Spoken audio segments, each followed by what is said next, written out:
She laughed. Not at a joke. Not at someone slipping on spilled wine. She laughed at me, in front of everyone. Not a chuckle. Not a playful tease. No, it was a full, chest-deep, look-around-for-confirmation kind of laugh. We were on the rooftop of her company's party. She looked stunning. New dress, straightened hair, practiced smile. I was just there. She didn't introduce me to anyone. Didn't hold my hand. Didn't even glance when I offered to grab drinks. But fine. I'm used to being invisible. Then someone at the table joked, "Hey, maybe your husband can entertain us." And before I could react, she raised her glass and said, "Trust me, that was so bad, better shut up." It was quiet for maybe 2 seconds. Then everyone laughed with her. And something in me, the thing that spent years absorbing slights, biting my tongue, playing the harmless husband, it just flipped. I stood up, looked right at her, and said, "Bad? Bad is still being married to you." I walked out. No drama. No storming off. I just left. I didn't know it yet, but that single sentence would unravel the entire illusion we called marriage. Because the next day, I fixed that mistake. The morning after the rooftop party, I woke up in silence. Not the peaceful kind, the kind that hums with aftermath. She wasn't home. I didn't expect her to be, but her tablet was. I'd never been the kind of guy who snoops. I always thought that if you have to go through someone's messages, the relationship's already over. But last night, her laugh echoing in my head, the heat rising in my ears, the way she looked at me like I was a stranger who embarrassed her, made me realize something. I was already out of the relationship. I was just too polite to admit it. So I opened the tablet. No password. She always said she had nothing to hide. She lied. There was no trail of steamy messages or photo albums of secrets. No, what I found was worse. It was clinical, organized, sanitized betrayal, arranged in plain sight. Her calendar app was still open. Friday, dinner with Kay. Saturday, Kay's loft, overnight. Tuesday, lunch. Delete later. Kay, just the letter. But even before I tapped her messages, I knew who it was. Kellen, the guy from the party. The guy with the jawline that looked like it belonged in a Netflix courtroom drama. The one she laughed with so easily while I stood like a misplaced coat rack by the bar. I opened the chat. It wasn't just flirting. It was routine. Still on for tonight? Same room. Don't forget the charger this time, smirking face. They joked about me. They had a nickname for me. Chef Dennis. Because I used to send her photos of dinner when she worked late. Apparently, Kellen found that hilarious. Chef Dennis made tofu again. I'm dying face with tears of joy. It wasn't the affair that broke me.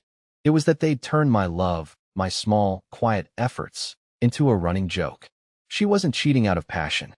It wasn't romance. It was boredom. I had become background noise in my own life. A flavorless side dish she left untouched. I didn't scream. I didn't cry. I did something worse. I smiled. Because for the first time in 7 years, I saw things clearly. She wasn't hiding it. She didn't care enough to hide it. And that meant I didn't know her silence anymore. She walked through the door around noon, still in last night's dress, heels in hand, hair windswept, but lips freshly glossed. She saw me at the kitchen table with the tablet in front of me. And for the briefest moment, her eyes flickered, not with guilt, with irritation. She opened her mouth to say something, probably something casual, like, "Hey," or, "What are you doing up?" I didn't let her. I simply said, "So, is Kay coming to Thanksgiving, or should I finally tell my parents?" She froze. No words. Just that look. That beautiful, sharp, deflective stare I'd mistaken for elegance for years. Now I saw it for what it was: deflection, armor, control. But not anymore.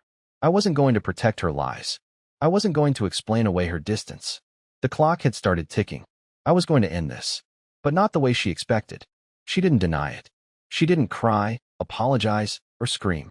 Instead, she blinked slowly like she was resetting her entire approach. I could see it, the calculation behind her eyes. She thought I'd lash out, maybe beg for answers or demand she end it. But I didn't. That's what threw her off. Because I wasn't going to react like a heartbroken man. I was going to react like someone who finally understood the assignment. That night, I made dinner. Her favorite, seared salmon, garlic butter rice, the whole cliché. Candles lit. A bottle of wine open. She walked in from her home office, heels off, her face still guarded. I smiled, pulled out her chair, and said, "Figured we should have a nice dinner. Before the storm." She raised an eyebrow, but sat. She was waiting for a trap. And in a way, there was one. I handed her an envelope with her name on it. Inside was a printed calendar. Her calendar, color-coded and annotated. I'd circled every meeting with Kay, every sleepover she forgot to delete, every dinner that was anything but. At the bottom, I wrote one sentence. You don't have to lie anymore. But you do have to leave.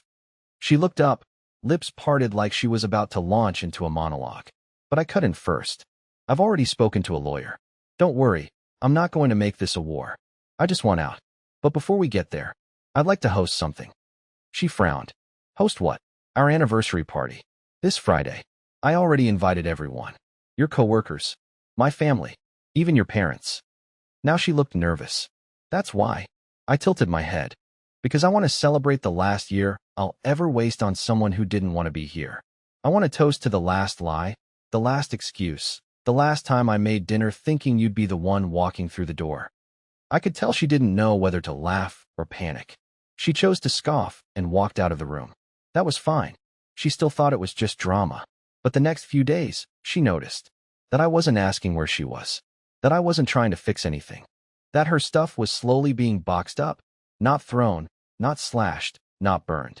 Neatly, methodically, like I was preparing a museum exhibit of a relationship that never really existed.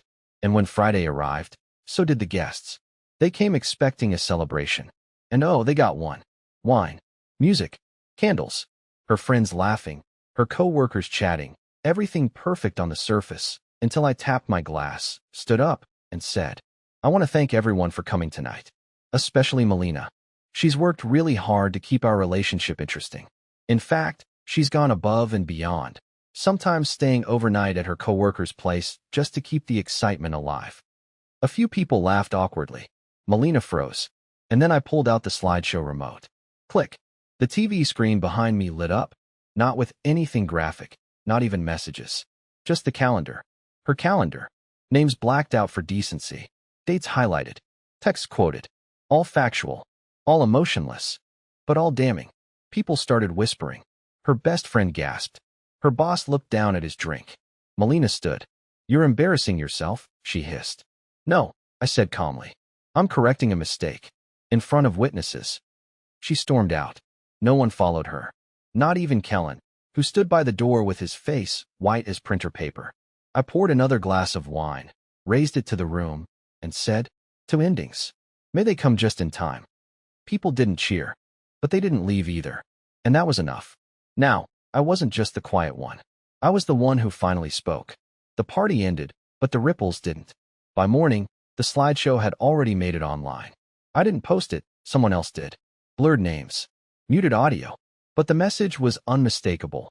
The polished, elegant Melina was not who people thought she was. I didn't gloat. I didn't respond to messages. I just made coffee and sat by the window like I always do on Saturdays. But by noon, she came back. Not to apologize, but to reclaim control. You're ruining my reputation, she snapped. I didn't even look up from my cup. No, I'm revealing mine. She paced, furious, but I could tell something had changed. Her phone kept buzzing. Calls. Messages. Her perfect public image was slipping, not because of me, but because she handed me the material and I simply let people read it. That's when her phone buzzed again. And this time, she looked scared. She left the room. Curious, I checked the screen before it locked. The message preview was from a contact named Monica HR. It read, we need to talk. Urgently. Today. Suddenly, this wasn't just about me. Something bigger was unraveling, and I wasn't going to stop it. She didn't speak to me for the rest of the day. That wasn't unusual. Silent treatment had been her tool of choice for years. But this time, it wasn't punishment, it was fear. The kind of fear that seeps into your voice when your lies start leaking in rooms you don't control. I heard her in the other room, whispering on the phone, pacing hard enough to shake the floorboards. Doors opening, slamming shut. A drawer, the one she kept all her old contracts in, opening. Pages flipping. Frustrated breaths between calls. Her control was slipping, and for the first time, I wasn't trying to help her hold it together. Late in the evening, I walked into the kitchen. She was sitting at the counter, face pale, wine untouched. The mask had cracked. She looked less like the cold, composed woman from the party and more like a person trying to keep her identity from dissolving. What happened? I asked, not because I cared, but because I knew silence would hurt more if it came dressed as curiosity. She didn't look up, just stared at her phone and said, Monica from HR called the VP. Someone emailed the video to the company inbox. They know. Everyone knows. Her voice trembled, not out of guilt, out of panic. They want a meeting Monday morning, she added. They said this kind of behavior violates the personal conduct policy. There's a clause. No relationships with direct reports. Oh, that's what she never told me. Kellen wasn't just a coworker. He was a subordinate. Maybe an intern. Maybe someone she managed directly. And now it wasn't just a betrayal of marriage. It was a liability. A professional scandal. The woman who curated her image like a luxury brand had just lost the narrative. I leaned against the counter, crossed my arms, and said calmly, You built everything on a lie, Melina.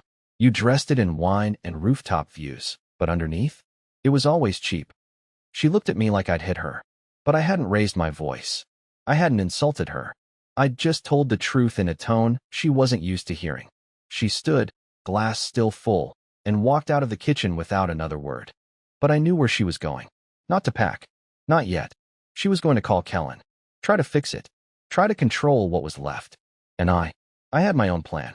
Because unlike her, I'd already accepted the collapse. And I was ready to rebuild, not just my life, but something entirely on my own terms. What she didn't know was that while she was fighting to keep her job, I was about to reopen something I'd shelved for years, an opportunity one buried when I chose her over me. And it all started with a single email, one I sent that night, right before midnight. I sent the email at 11:47 p.m. No dramatic subject line. Just, opportunity, if still open. It was addressed to a small animation studio in Portland. 2 years ago, they had offered me a role, nothing huge, but creative, collaborative, the kind of job I'd always wanted. And I turned it down. Melina had laughed when I brought it up. Animation? You want to draw cartoons for a living? She said, sipping her wine, like that dream belonged to a version of me she'd already buried. But now her voice didn't matter. I didn't expect a reply that night. But when I woke up the next morning, still on the couch, I checked my phone and saw it. A response. Short, friendly, interested. They remembered me. They were still hiring. They wanted to talk. It's strange how fast something internal can shift when you feel seen again, not by a spouse, not by a crowd, but by a version of yourself you forgot existed. I hadn't even noticed how muted I'd become until that email turned the volume back up. Melina hadn't slept at home that night. I wasn't surprised. She didn't text, didn't call, probably thought disappearing would make things simpler for her. But in reality, it gave me space to act without resistance. I started boxing her things. Not with anger, but with precision. Everything she'd neglected. The sweaters tossed on chairs, the perfume bottles cluttering the counter, the jewelry she only wore at events with other men. All went into neat, labeled containers. I wasn't being petty. I was being done. Around noon, the doorbell rang. I wasn't expecting anyone. I opened it and froze. Standing on the porch wasn't Melina. It was someone else entirely. Someone I hadn't seen in almost a decade. My ex-fiancée. She looked older. Not in a bad way. Just real. Like life had hit her, but she was still standing. We stared at each other for a moment, both unsure who was supposed to speak first. Hi, Dennis, she finally said. I saw the video. Of course she had. Everyone had. She stepped inside like it wasn't even a question, like the house still remembered her, and I just stood there, stunned. We hadn't spoken since we broke off the engagement years ago. No contact. No messages. She moved to Texas. I married someone else. But now she was here. And I had questions. Why now? Why her? And most of all, what did she want? Because something told me this wasn't just a visit. She stood in the doorway like she belonged there. Like the years hadn't passed. Like we didn't leave each other in a pile of shattered promises and unanswered calls. But there she was, Harper. My ex-fiancée. The one before Melina. The one who left when I chose comfort over courage. When I shelved my art, got the safe job, and started becoming the shadow version of myself. She looked around the living room slowly, taking in the boxes, the silence, the energy in the air that felt like something just exploded but hadn't quite stopped burning. So, I finally said, You drove 2 states for a tour of my failed marriage. She didn't flinch. I came because I recognized the version of you in that video. The one who speaks his truth. I thought he was gone. But maybe not. I should have been angry. I should have told her this wasn't the time, that I was in the middle of a divorce and emotional demolition. But instead, I said nothing. Because part of me, a part I'd been pretending was dead, felt something crack open. She always had this unnerving ability to see the parts of me I buried. She sat down without asking, pulled a folded piece of paper from her purse, and placed it on the table. I wrote this a year ago, she said. I never sent it. I stared at the envelope. No name on it. Just a familiar curve to the handwriting. She pushed it toward me, but I didn't open it. Not yet. You know what your biggest problem was, Dennis? She said, voice low. You thought playing it safe would keep you from breaking. But the truth is, playing it safe is what broke you. It hit harder than I wanted it to. I leaned back against the wall, arms crossed, unsure whether I wanted her to stay or leave. Why now? I asked. Why show up now? She looked me in the eye. Because someone finally shattered the version of you that wasn't real. And I wanted to be here when the real one stood back up. I didn't know what to say to that. My mind was a blur of timelines, regrets, and the bitter irony that the woman who once left me for being too small was now offering to stand with me while I rebuilt. Melina hadn't called, hadn't returned. Maybe she knew there was nothing left to salvage. But Harper? She was sitting in my living room, breathing life into a version of me I'd long forgotten. And for the first time in years, I felt like maybe I hadn't lost everything after all. But then my phone buzzed. One notification, one photo, and everything changed again. The photo was grainy. A screenshot. Melina, sitting on a bench outside her office building. Head down. Kellen standing nearby, but not sitting. Not talking. Just walking away. The message came from an unknown number. No text. Just the image. No context needed. That was it. The affair was over. Or maybe it never really was anything to begin with. Either way, I didn't care. Because for the first time in years, her choices didn't define me. They didn't even move me. I closed the message and turned my phone face down. Harper was still sitting across from me, quiet, respectful, giving me space, but somehow present in a way Melina never managed to be even when we were physically side by side. I finally picked up the letter she'd brought, opened it slowly. Read it. It wasn't romantic. It wasn't even emotional. It was honest. A simple apology. An admission that she had left because she saw me folding into someone I wasn't.